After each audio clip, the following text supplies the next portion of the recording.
Και ομάδα που λέει Νομού Κοζάνη. Λοιπόν, θα σας δείξουμε τον τρόπο πώς μπορείτε να κόψετε και πώς να κλαδέψετε τις ντομάτες σας. Λοιπόν, εδώ έχουμε μια ντοματούλα. Ο κύριος κορμός της ντομάτας είναι αυτός εδώ, ο οποίος φέρει τις ταξιανθίες. Είναι 1-2. Οπότε τα υπόλοιπα, αυτά που βγαίνουν μέσα από τα φύλλα, πρέπει να κόβονται. Και αυτό γίνεται για ύψος μέχρι 1,5 μέτρο. Μετά αφήνουμε τις παραφιάδες να μεγαλώσουν όπως θέλουν αυτές.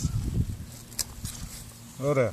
Λοιπόν, μπορούμε όμως να πάρουμε και μερικά φυλλίζια, να τα κλαδέψουμε καλά, να αφήσουμε μόνο 2-3 φυλλαράκια, έτσι εδώ, να καθαρίσουμε τον κορμό από εδώ κάτω